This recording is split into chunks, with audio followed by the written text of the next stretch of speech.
লুচি প্রসাদ একবারে খুব সুন্দর করে নিচ্ছে আর বেশ সুন্দর করে প্রসাদ পাচ্ছে, কিন্তু যখন তোমার নামে হাত তুলতে বলছি তখন কিন্তু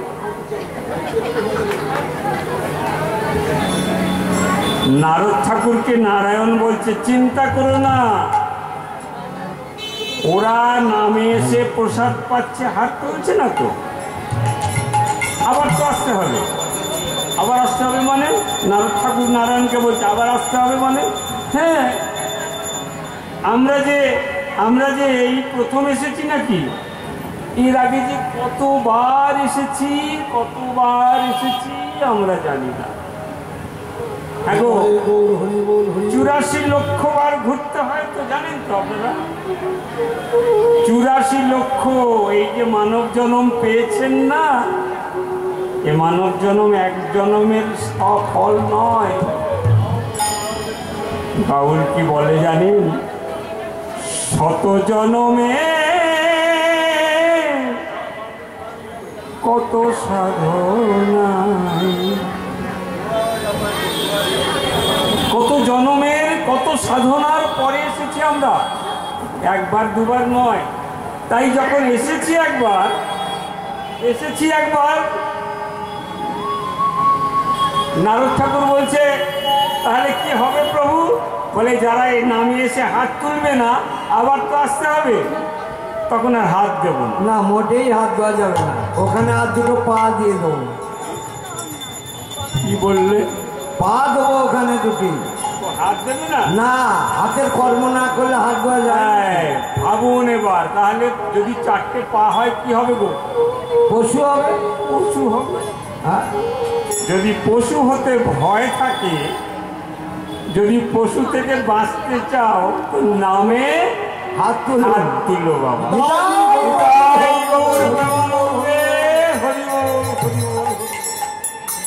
যাদের হাত খারাপ তারাও তুলছে ভয়। হ্যাঁ, বলে আমি অনেক কষ্ট করে হাত তুলেছি বাবা, কারণ আবার যখন আসবো জানো ও বাবা আমাকে পশু করো না। হ্যাঁ, আমি এই জন্মই চাই, কারণ এই জন্মে কেমন মজা জানেন, দুঃখে ভরা কিন্তু আনন্দ আছে। এই যে 1 বছর অপেক্ষা করে থাকি কবে আবার এই দিনটা আসবে, সবাই এক জায়গায় লুচি প্রসাদ পাবো, হরিনাম শুনবো। হ্যাঁ, আরে যেটা ভালোবাসে লুচি, ওখানে বলা আছে যতবার পায়ে চায় কাউকে না করো না। এই 1 বছর অপেক্ষা করেছিলাম, সকালে একবার, দুপুরে একবার, রাত্রে একবার, বিকেলে একবার, 4-5 বার পেয়েছি বাবা। এখনো বলছে নিয়ে যাও। এটা তো কালকে আর বলবে না। আচ্ছা আগামী বছর যেন বাবা তোমরা ভালো করে করো, হ্যাঁ আবার আসবো। আচ্ছা, মানুষ জন্ম যদি না নিয়ে পশু জন্ম হয়, কোনো পশুকে দেওয়া হচ্ছে নাকি? দেওয়া তো হচ্ছে না। যাকেই দিচ্ছি আমরা মানুষকে দিচ্ছি। হ্যাঁ গো, এই মানুষের মধ্যেও তারতম্য আছে জানো। আমরা যখন সদ্যজাত শিশু কারো জন্ম হয়, তখন বাবা মা তার আত্মীয় স্বজনদের বলে আপনারা সকলে আশীর্বাদ করুন, আমার এই সন্তানটি যেন মানুষ হয়। হ্যাঁ, মানুষের মতো যেন মানুষ। হ্যাঁ গো, মানুষের পেট থেকে জন্ম নিয়ে সে অমানুষ কোথায় হলো, সে তো মানুষই হয়েছে। মানুষ জন্ম, মানুষের বাচ্চা যখন হয় সে তো মানুষই জন্মায়, তাহলে আবার তাকে মানুষ হওয়ার জন্য কেন আশীর্বাদ চাইছে? সব মানুষ কি মানুষ? এই রাস্তা দিয়ে কত মানুষ চলে যাচ্ছে, সবাই মানুষ। তার মধ্যে গুটি কয়েক বসেছে যারা নাম শুনবে, হরি বল, যাদের নাম ভালো লাগে। হ্যাঁ গো, নাম ভালো লাগলেই মানুষ, আর নাম ভালো না লাগলে মানুষ নয়। আমি এটা ঠিক বোঝাতে চাইনি, কিন্তু মানুষ হতে গেলে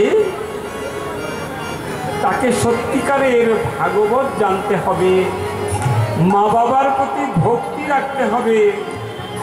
আমার মনে হয় কলিযুগ যত এগিয়ে যাচ্ছে মানুষের সংখ্যা বাড়ছে আর মানুষের সংখ্যা কমছে।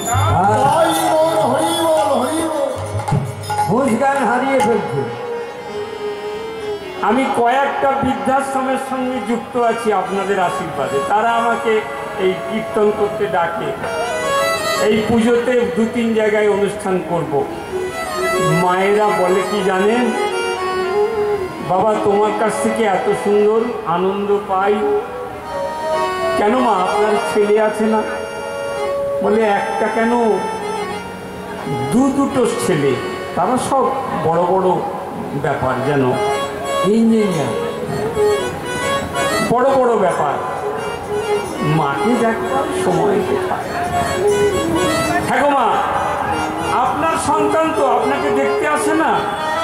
বলে না, সময় পায় না, সময় পায় না। আমি বলি আপনি মা ওই ছেলেকে মানুষ করতে পারেন,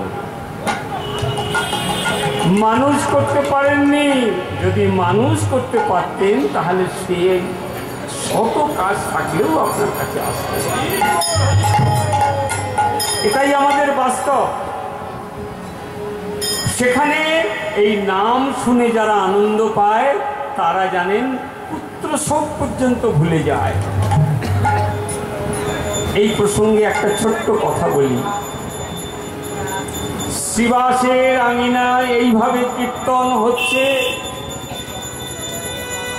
ভালো করে শুনবেন। শ্রীবাসের আঙিনায় এইভাবে কীর্তন হচ্ছে। শ্রীবাসের একমাত্র পুত্র, একটিমাত্র সন্তান, খুব বিকার উঠেছে, মানে জ্বর, জ্বরকে আগের দিনে বলতো না বিকার, খুব জ্বর হয়েছে। আর এদিকে মধ্যরাত্রে নামও খুব, একেবারে আনন্দে বিভোর হয়ে গেছে সবাই।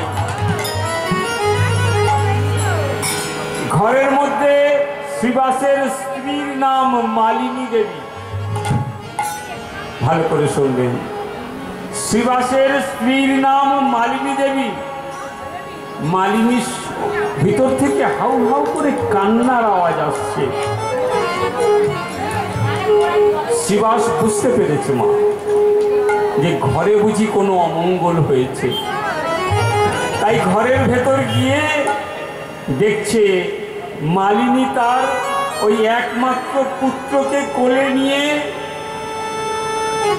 হাউ হাউ করে কাঁদছে। কেন জানেন? তার একমাত্র পুত্র অতিরিক্ত জ্বরে মারা গেছে। মাগো, এক মন হয়ে শুনবেন, ভালো লাগবে।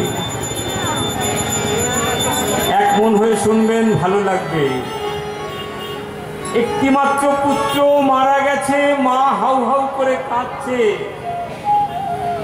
শ্রীবাস বলছে, মালিনী কেঁদো না, কেঁদো না। দেখছো না প্রভু বাড়িতে কি সুন্দর নাম করছে। মালিনী বলছে, আমার একটিমাত্র পুত্র মারা গেছে, আমি কাঁদবো না। বলছে না মালিনী, কাঁদবে না। তুমি যদি এখানে কাঁদো প্রভুর নামে ব্যাঘাত ঘটবে, প্রভুর নামে ব্যাঘাত ঘটবে। তাই কি করেছে জানেন? মালিনী তার একটিমাত্র সন্তান তো, এই ওড়না দিয়ে মালিনীর মুখটাকে বন্ধ করে দিয়েছে, দিয়ে কাপড় দিয়ে চাপা দিয়ে আবার চলে এসেছে নামের মধ্যে। নামের মধ্যে এসে প্রভুর সঙ্গে নাম করছে, নারায়ণ নারায়ণ। তুমি বিপদ ভঞ্জন শ্রী মধুসূদন। নারায়ণ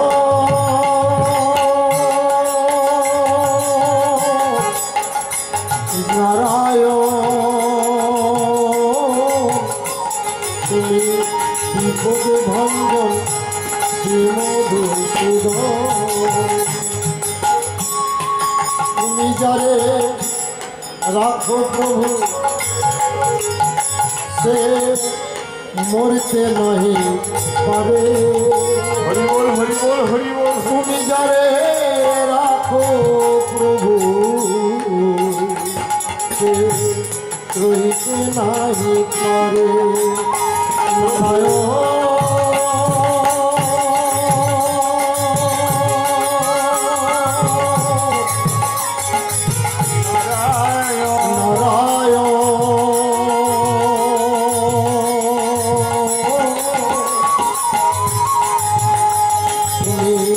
বিপদ ভঞ্জন শ্রী মধুসূদন,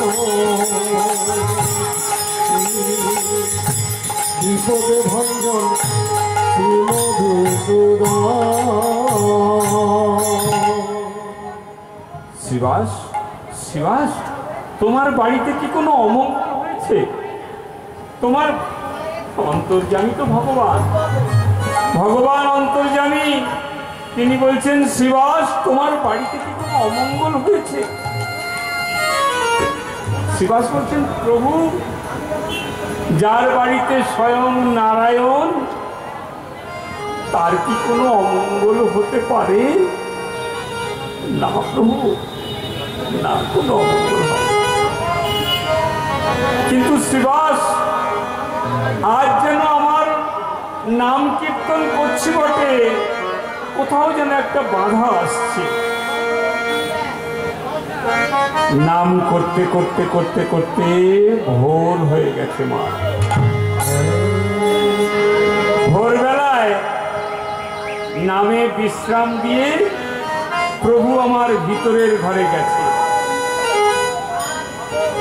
গিয়ে দেখছে মালিনীর কোলে তার সেই সন্তান। হরি বল হরি বল। মালিনীকে মায়ের মতো শ্রদ্ধা করত প্রভু আমার, বয়সে বড় ছিল তো। মা তুমি কাঁদছো কেন মা? প্রভু আমার বলছে তুমি কাঁদছো কেন?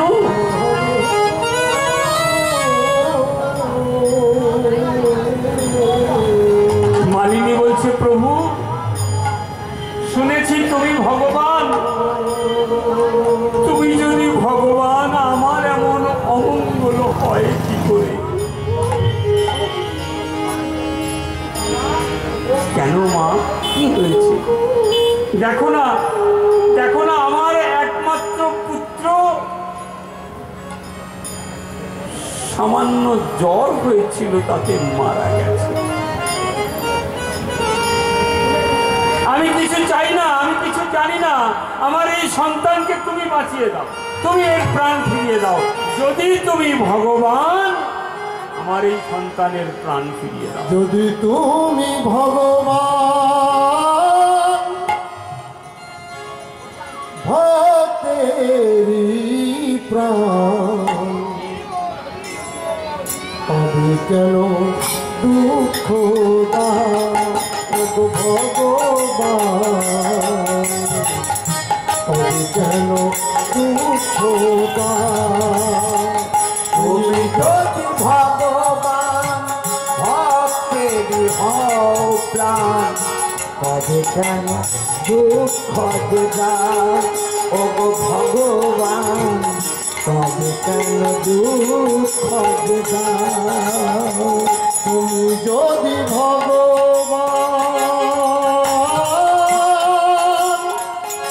ভক্তেরি প্রাণ, তবে কেন দুঃখ দাও ও ভগবান, তবে কেন দুঃখ দাও ও ভগবান, তবে কেন দুঃখ দাও।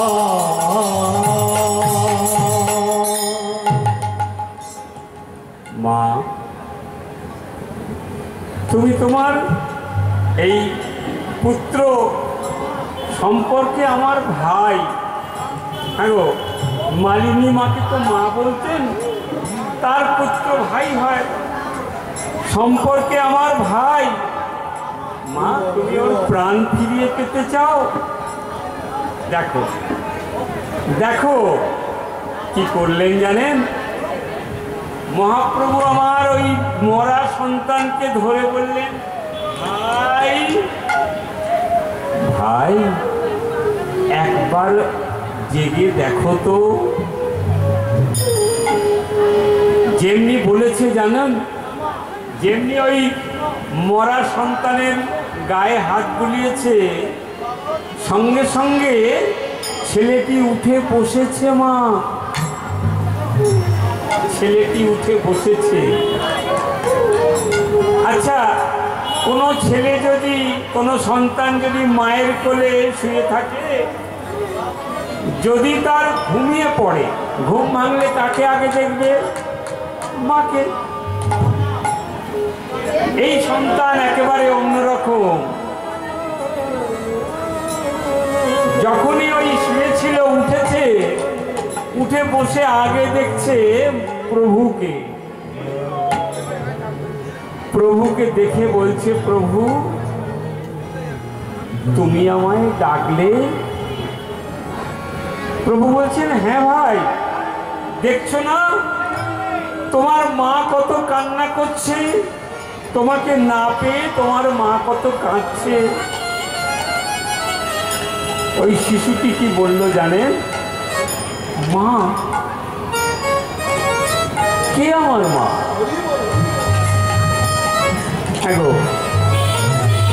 একটু আগে বলেছিলাম যে ছেলেরা মাকে বৃদ্ধাশ্রমে দিয়ে আসে, কথাটা মিলিয়ে নেবেন। ওই মরা শিশুটি যখন প্রভু ছুঁয়ে দিয়েছে, উঠে বসেছে, বসে বলছে, কে আমার মা? মা বলছে, এই যে রে বাবা, এই যে আমি আমি আমি তোর মা, আমাকে চিনতে পারছিস না? আমি তোর মা। খোকা, আমি তোর মা তো, তুই আমাকে চিনতে পারছিস না? মা বলে ডাক বাবা। মা গো, মা বলে ডাকতে বলছে। মা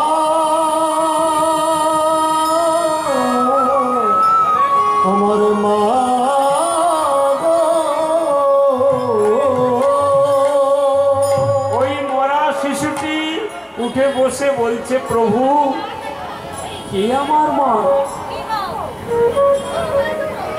প্রভু জানো, আমি এই পৃথিবীতে কতবার এসেছি, কতবার চলে গেছি, কতবার কত মা পেয়েছি। এই জন্মেও এই মা পেয়েছিলাম, কিন্তু আমার তো কাজ শেষ প্রভু। তবে জানো প্রভু, আমার এতবার যে আসা যাওয়া হয়েছে, এই জন্মটা আমারও সার্থক হয়ে গেল মা।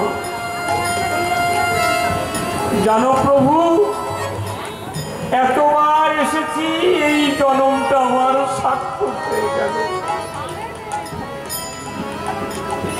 কেন জানো প্রভু? আমি এ জন্মে যাওয়ার সময় তোমায় তো দেখতে পেলাম। হরি বল, হরি বল। যে ভগবানের জন্য মানুষ মন্দিরে মন্দিরে ঘুরে বেড়ায়,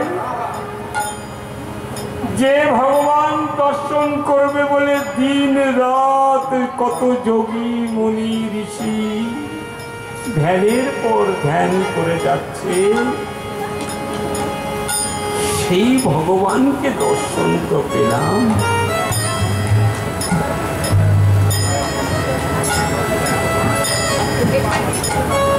এই কথা শুনে সকল ভক্তরা খুব আনন্দ পেল। সন্তানটি কিন্তু আবার যেমন চলে মারা গেছিল, তেমনি দেহ ছেড়ে চলে গেল। হ্যাঁ গো, তাহলে আমরা যে আমাদের এই নিজের সন্তান, নিজের স্বামী, নিজের বাড়ি কিছুই আমার না। 2-4 দিনের দোকানদারি ছেড়ে যেতে হবে। হরি বল, হরি বল। এই দু-চার দিনের দোকানদারি ছেড়ে যেতে হবে। এই 2-4 দিনের দোকানদারি ছেড়ে যেতে হবে। 2-4 দিনের দোকানদারি তোমায় ছেড়ে চলে যেতে হবে। 2-4 দিনের দোকানদারি তোমায় ছেড়ে যেতে হবে। তোমার ঘর বাড়ি জমিদারি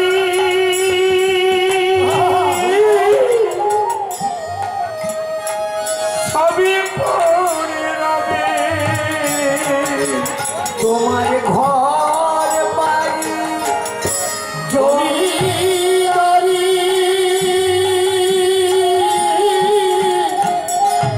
সবই পড়ে রবে। ছেড়ে যেতে হবে মন, ছেড়ে যেতে হবে।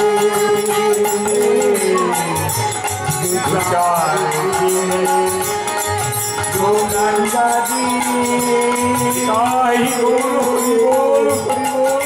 ছেড়ে যেতে হবে মনে, ছেড়ে যেতে হবে। 4 দিনের দোকানদারি ছেড়ে যেতে। হ্যাঁ গো, আমরা শুধুই আমার আমার করি, আমার আমার করি। আমি তো আমাকেই চিনলাম না। একটু চিন্তা করে দেখবেন, আমি আমাকেই চিনি না। কেন, কিরকম চিনি না একটু ভেবে দেখুন তো,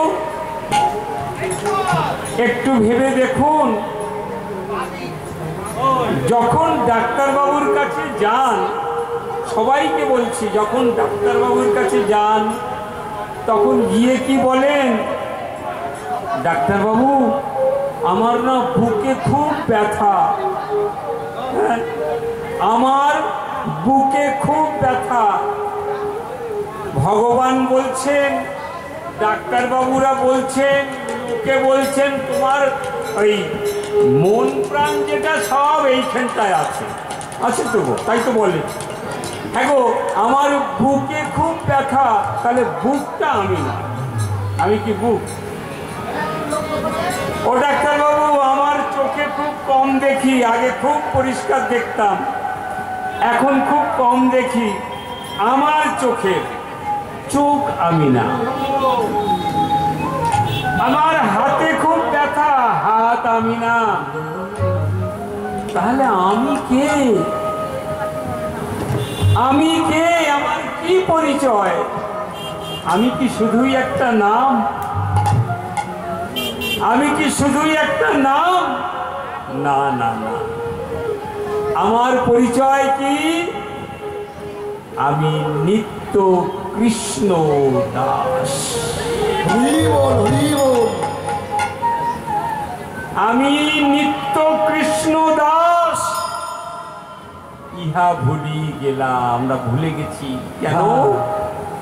যেদিন মাতৃগর্ভে হেট মুন্ডে মুন্ডে মায়ের গর্ভে ছিলাম, মায়ের ঘরে ছিলাম, সেদিন প্রভু তোমাকে দেখেছিলাম, দেখেছিলাম, আর কথা দিয়েছিলাম, প্রভু গো, ও প্রভু, তুমি এই অন্ধকার জলের মাঝখানে, ভালো করে শুনবেন, তুমি এই অন্ধকার চারিদিকে জলের মাঝখানে আমার সঙ্গে দেখা করতে আসো। এসে কি বলে জানেন?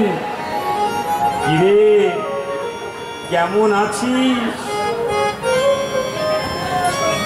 এখন জলের মাঝখানে মানে জলের মাঝখানে কেন? আমার জন্মটাই তো জলের মধ্যে ছিলাম। হরি বল হরি বল। পা দুটোকে ওপর দিকে করে মাথাটা নিচের দিকে। প্রভু আমার কি করতো জানেন? ওই চরণের উপরে এসে বসতে। কিরে কেমন আছিস? প্রভু তুমি আমাকে এই নরক যন্ত্রণা থেকে মুক্তি করে দাও, আমাকে এই নরক যন্ত্রণা থেকে মুক্তি দিয়ে দাও। আরে মুক্তি দিলে কি করবি? না প্রভু, আমি যদি এখান থেকে মুক্তি পাই, যতদিন বাঁচব তোমার নাম করব। নিতাই গৌর হরি বল হরি। কর্ণেতে শুনিব না, বদনে করিব গান, নাসিকাতে লইব আধ্যান। হ্যাঁ গো, আবার যখন এই ভবলীলা সঙ্গ করে চলে যাব, দোকানদারি করতে এসেছিলাম তো। হ্যাঁ দোকানদারি এক সময় তো শেষ হবে গো। হ্যাঁ, সকালে এসেছিলাম, আবার তো নিজের ঘরে যেতে হবে। সেদিন কিন্তু আমার ওই পরম পিতা, আমার পিতা, জাগতিক জগতের পিতা, এই পৃথিবীতে তিনি একটা সম্পর্ক মাত্র, কিন্তু পরম পিতার জন্য তো আমরা সকলে বসে আছি গো। সেই পরম পিতা যেদিন জিজ্ঞাসা করবে, কিরে ভক্ত সেদিনকার কথা মনে আছে? কখন করবো কখন? সেদিন যখন মায়ের গর্ভে ছিলি, সেদিন আমায় কথা দিয়েছিলি যে প্রভু আমাকে মুক্তি করে দাও, আমি তোমার নাম হরি নাম, আমি তোমার নাম করব। করেছিস? না প্রভু, কি করে করব? করার সময় কোথায়? হ্যাঁ, এমন একটা মোবাইল বেরোলো, এই আরে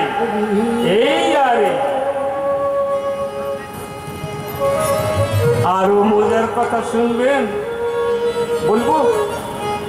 আমার বলতে একটু লজ্জা করে, কিন্তু যদি আপনারা পারমিশন দেন বলতে পারেন। হ্যাঁ বলুন না। বাবার খুব বড় মুদিখানার দোকান, ভালো করে শুনবেন, কাজে লাগবে। বাবার খুব বড় মুদিখানার দোকান, 3টি মাত্র ছেলে। বাবার সঙ্গে 3জনই দোকানে যায়। বড় দোকান তো সামলাতে গেলে তো যেতেই হবে। তা বাবার আস্তে আস্তে শরীর খুব খারাপ হয়েছে গো। ডাক্তারের কাছে গেছে, ডাক্তারবাবু দেখে বলছে, জানেন, ছেলেদের বলছে, শোনো তোমার বাবার কিন্তু অবস্থা খুব খারাপ, তোমরা আর আমার কাছে এনো না, ওষুধে কোনো কাজ করবে না, পারলে একটু ওই কানের কাছে নাম করো, আর যে কোনো সময় চলে যেতে পারে, তোমরা একটু কাছাকাছি থেকো।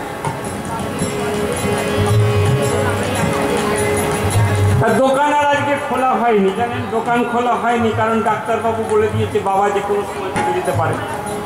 3 ছেলেই বাড়িতে আছে, কখন কি হয়। বড় ছেলে মাথার কাছে, মেজ ছেলে এই বুকের কাছে, আর ছোট ছেলে পায়ের কাছে। বাবার এখন একেবারেই শেষ অবস্থা।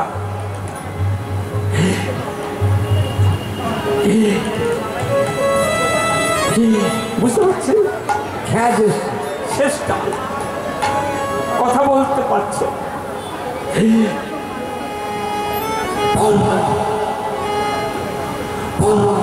মানে বড়কে ডাকছে গো।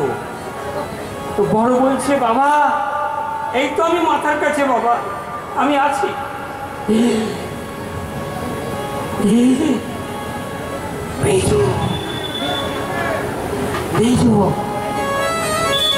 মেজো ছেলেকে ডাকছে। মেজো বলছে বাবা আমি এই তো আমি তোমার কাছেই আছি, আমি তোমার বুকের কাছে আছি। হ্যাঁ আছি বাবা। মানে আগে যে টানটা ছিল অনেকটা বেড়ে গেছে, প্রথমটা যেরকম ছিল তার থেকে ওই দ্বিতীয় ছেলে বলেছে বুকের কাছে, বাবার টানটা আরেকটু বেড়ে গেছে।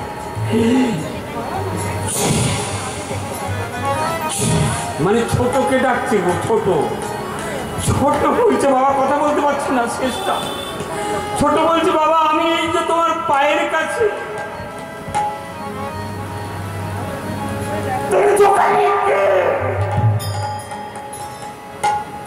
বুঝেছেন? বাবা খেটে মেটে উঠে বলছে তাহলে দোকানে কে?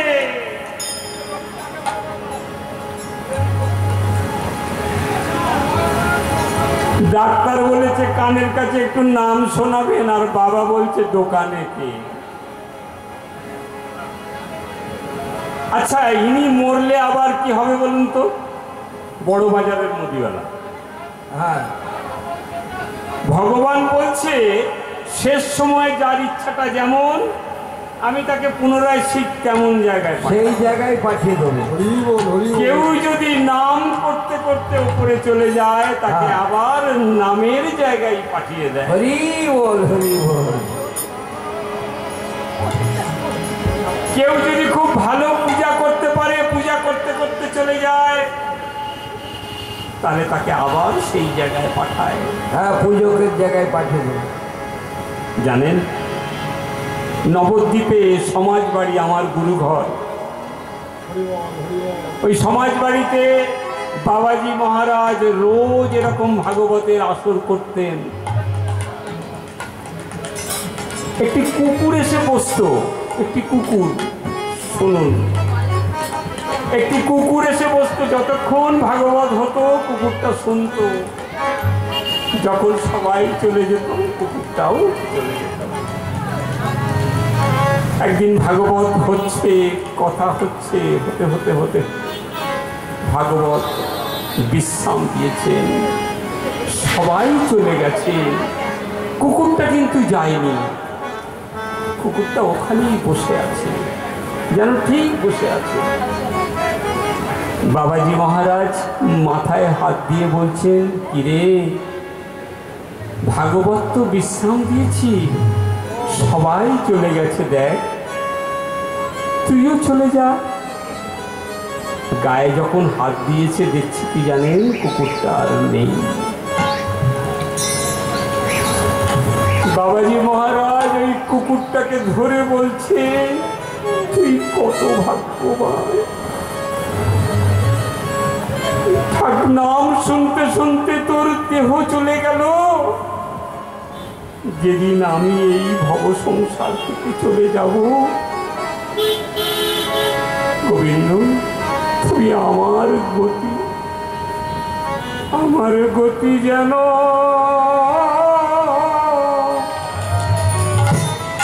এমনি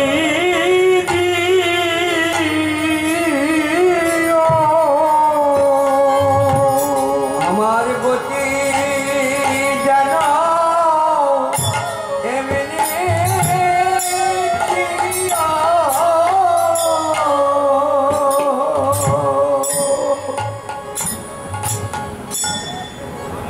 আমার গতি যেন এমনি দিও, আমার গতি যেন এমনি দিও।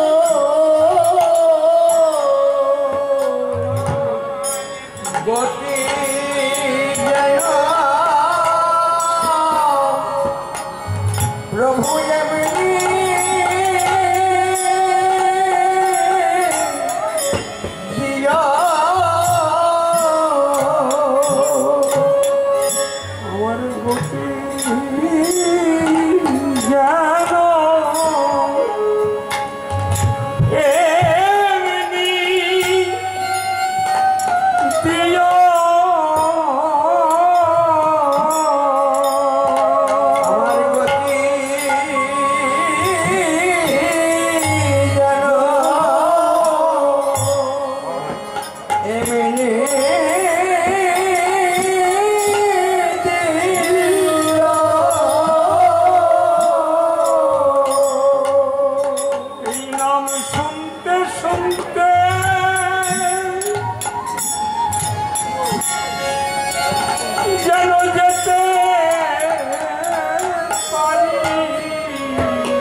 শুনতে শুনতে